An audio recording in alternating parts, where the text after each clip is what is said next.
Assalamualaikum warahmatullahi wabarakatuh.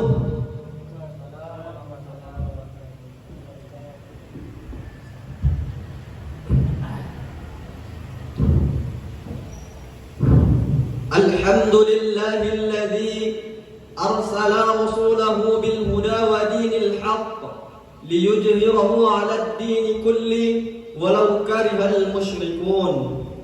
Ashhadu an la ilaha illallah wa ashhadu anna Muhammadar Rasulullah alladzi la nabiyya ba'da. Amma ba'd.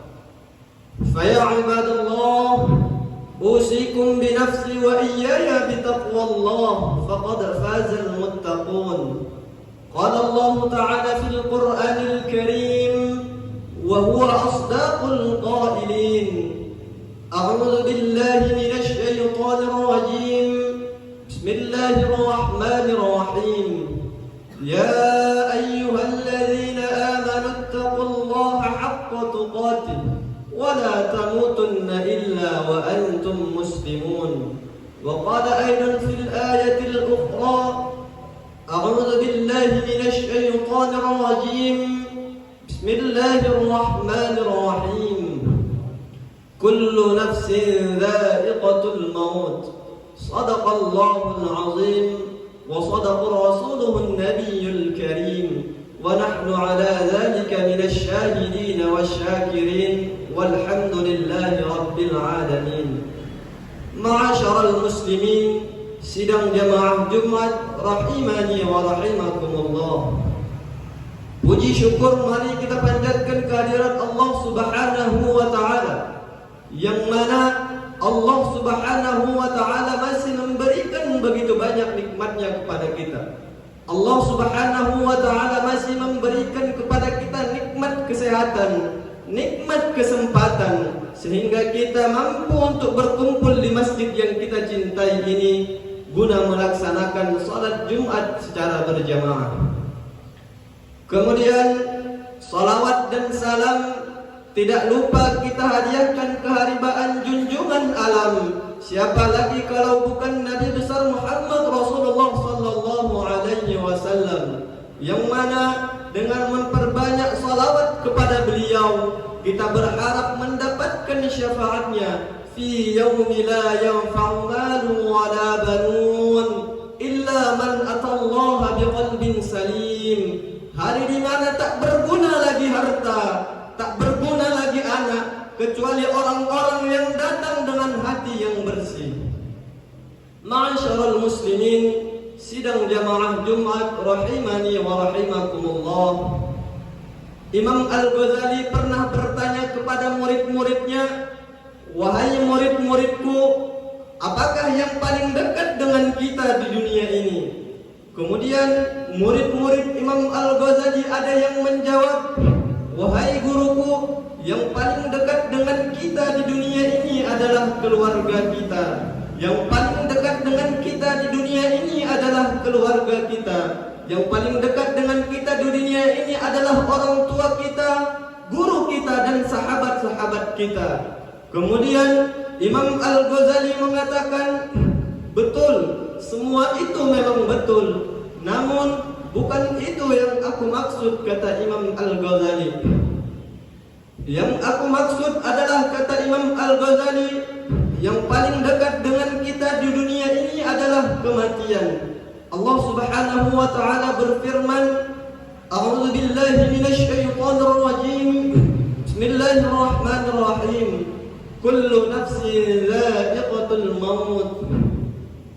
Setiap yang bernyawa pasti akan merasakan yang namanya kematian. Mati merupakan sebuah misteri. Mati merupakan sebuah rahasia ilahi yang tak ada seorang pun yang tahu kapan ia datangnya. Mati tak memandang harta, mati tak memandang tahta, mati tak melihat kaya miskin, tak memandang usia tua ataupun muda. Kematian bisa datang kepada siapa saja, dan kematian bisa datang kapan saja.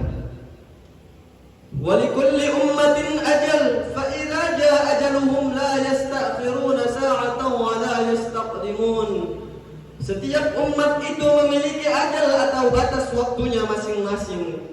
Ketika ajal itu datang, la yastakhiruna sa'atan, tidak ada seorang pun yang mampu untuk menundanya, wala yastaqdimun, dan tidak ada seorang pun yang mampu untuk mempercepatnya walau hanya sedetik saja.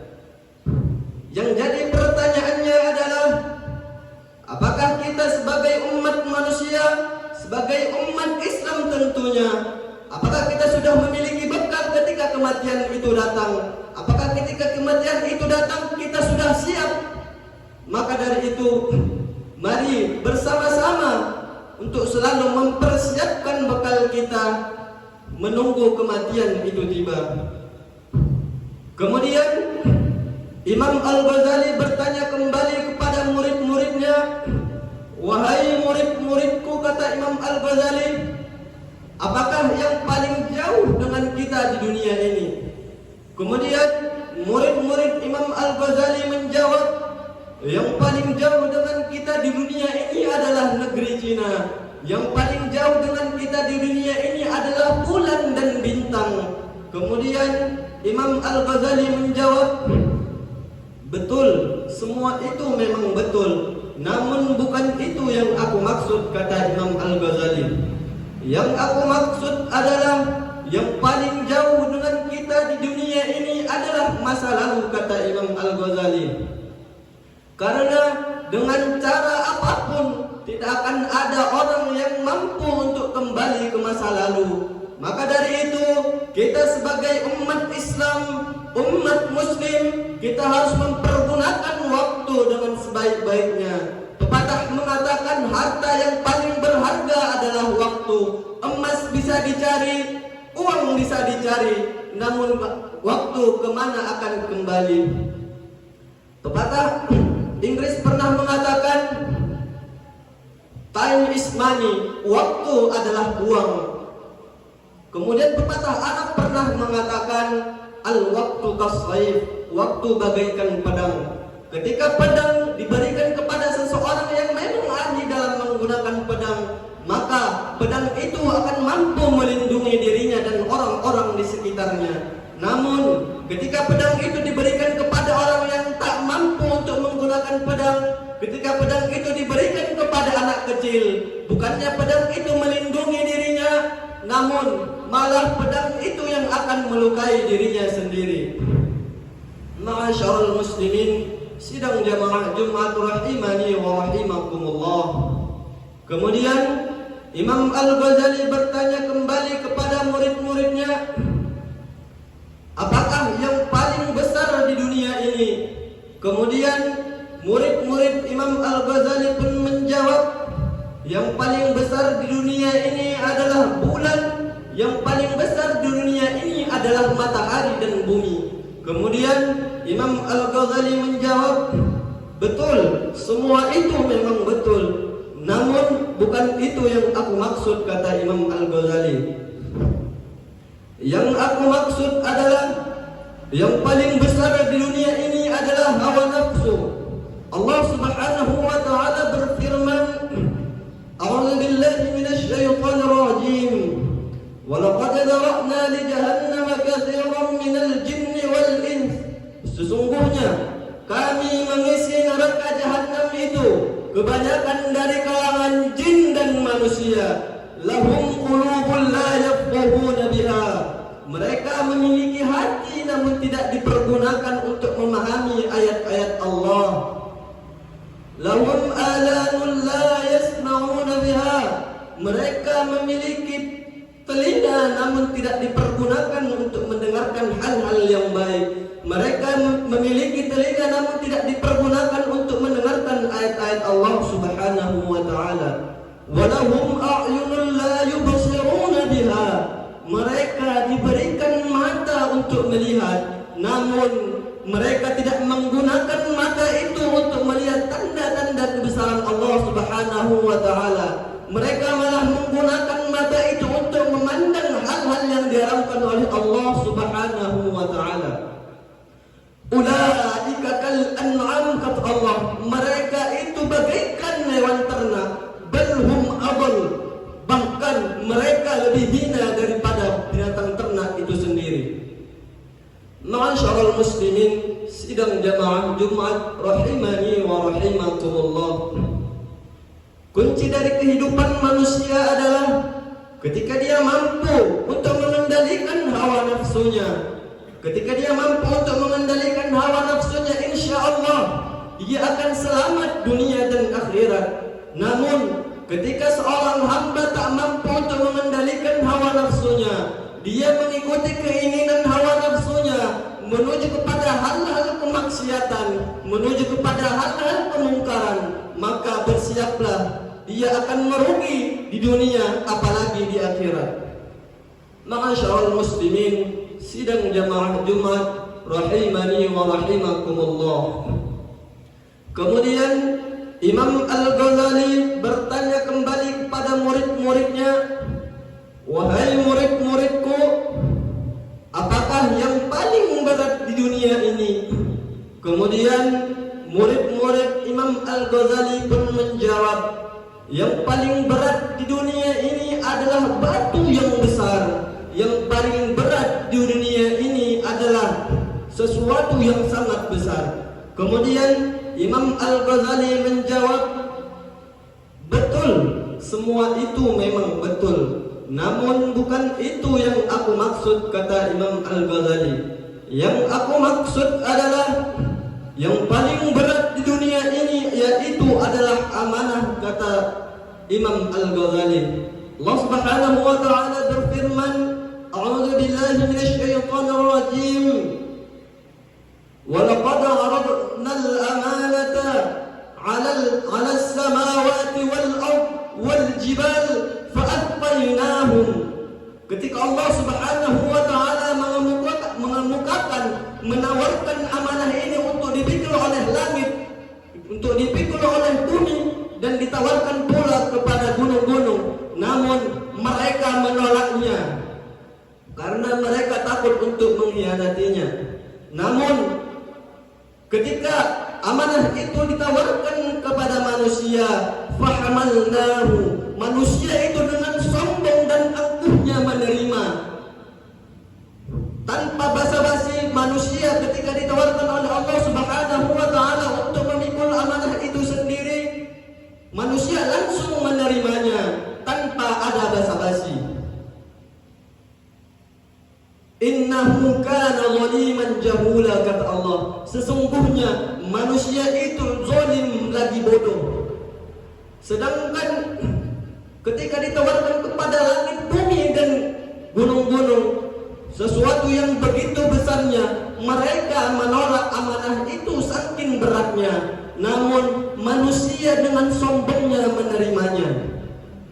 Ma'asyiral muslimin, sidang jamaah Jumat rahimani wa rahimakumullah. Kemudian Imam Al-Ghazali bertanya kembali kepada murid-muridnya, "Wahai murid-muridku, apakah yang paling ringan di dunia ini?" Kemudian murid-murid Imam Al-Ghazali pun ada yang menjawab, "Yang paling dekat dengan kita di dunia, yang paling ringan di dunia ini adalah kapas. Yang paling ringan di dunia ini adalah sebutir pasir." Kemudian Imam Al-Ghazali menjawab, "Betul, semua itu memang betul. Namun bukan itu yang aku maksud," kata Imam Al-Ghazali. "Yang aku maksud adalah yang paling ringan di dunia ini adalah meninggalkan salat," kata Imam Al-Ghazali. Betapa banyak orang di luar sana yang lebih mementingkan pekerjaannya dibandingkan salatnya. Betapa banyak orang di luar sana yang mementingkan nongkrongnya dibanding salatnya. Betapa banyak orang di luar sana lebih mementingkan duniawinya, lebih mementingkan kesenangan hura-huranya dibandingkan salatnya. Padahal amalan yang pertama kali akan dihisab di yaumil akhir kelak adalah salat. Awwalu ma yuhasabul 'abdu yaumal qiyamati as-salat. Amal yang pertama kali akan dihisab oleh Allah Subhanahu wa taala di hari kiamat adalah salat.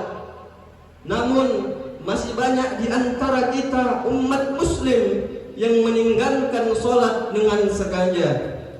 Rasulullah sallallahu alaihi wasallam bersabda, "Man taraka as-salata muta'ammidan faqad kafara jihara." Barang siapa yang meninggalkan salat dengan sengaja, maka kafirlah ia secara nyata. Ma'asyiral muslimin, sidang jamaah Jumat rahimani wa rahimakumullah. Kemudian pertanyaan terakhir Imam Al-Ghazali kepada murid-muridnya, "Wahai murid-muridku, apakah yang paling tajam di dunia ini?" Kemudian murid-murid Imam Al-Ghazali ada yang menjawab, "Yang paling tajam di dunia ini adalah pisau. Yang paling tajam di dunia ini adalah pedang." Kemudian Imam Al-Ghazali menjawab, "Betul, semua itu memang betul. Namun bukan itu yang aku maksud," kata Imam Al-Ghazali. "Yang aku maksud adalah yang paling tajam di dunia ini adalah lidah.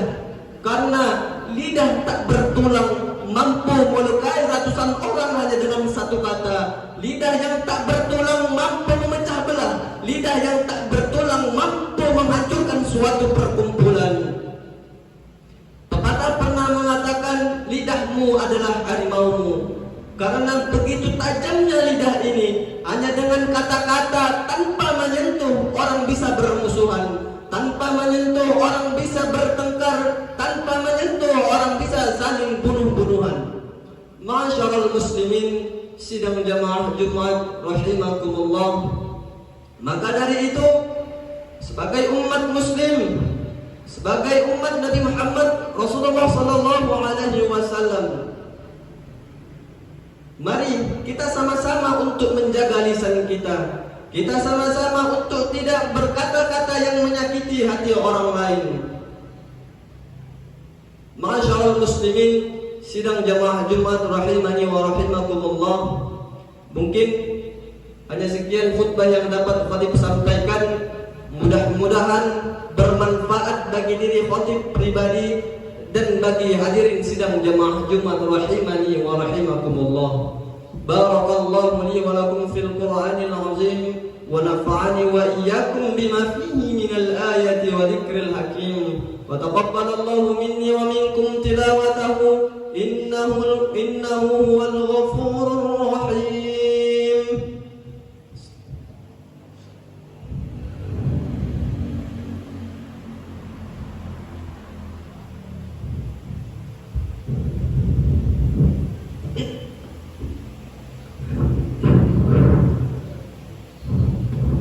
Innal hamdalillah nahmaduhu wa nasta'inuhu wa nastaghfiruh wa na'udzu billahi min shururi anfusina wa min sayyiati a'malina. Man yahdihillahu fala mudilla lahu wa man yudlilhu fala hadiya lahu. Ashhadu an la ilaha illallah wa ashhadu anna Muhammadar Rasulullah alladzi la nabiyya ba'dahu. أما بعد فيا عباد الله أوصيكم بنفسي وإياي بتقوى الله فقد فاز المتقون.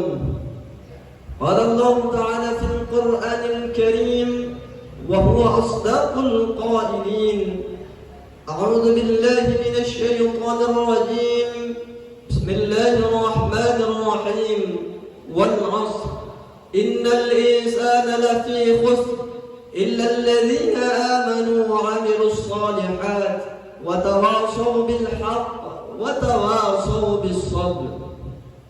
وقال أيضا في الآية الأخرى: أعوذ بالله من الشيطان الرجيم بسم الله الرحمن الرحيم إن الله وملائكته يصلون على النبي يا أيها الذين آمنوا صلوا عليه وسلموا تسليما. اللهم صل على سيدنا محمد وعلى آل سيدنا محمد كما صليت على إبراهيم وآل إبراهيم وبارك على محمد وآل محمد كما باركت على إبراهيم وآل إبراهيم إنك حميد مجيد. اللهم اغفر للمسلمين والمسلمات والمؤمنين والمؤمنات الأحياء منهم والأموات إنك أنت السميع قريب مجيب دعوة ويا قاضي الحاجة. اللهم انصر إخواننا المسلمين، اللهم انصر إخواننا المسلمين، اللهم انصر إخواننا المسلمين والمجاهدين في فلسطين. اللهم أرنا الحق حقا وارزقنا اتباعه، وأرنا الباطل باطلا وارزقنا اجتنابه. اللهم يا مقلب القلوب ثبت قلوبنا على دينك وعلى طاعتك برحمتك يا أرحم الراحمين. ربنا هب لنا من أزواجنا وذريتنا قرة أعين واجعلنا للمتقين إماما. ربنا ظلمنا أنفسنا وإن لم تغفر لنا وترحمنا لنكونن من الخاسرين.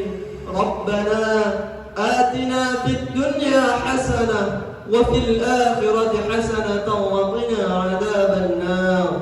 عباد الله، إن الله يأمر بالعدل والإحسان وإيتاء ذي القربى وينهى عن الفحشاء والمنكر والبغي يعظكم لعلكم تذكرون. فاذكروا الله العظيم يذكركم واشكروا على نعمه يزدكم ولذكر الله أكبر. أقيموا الصلاة.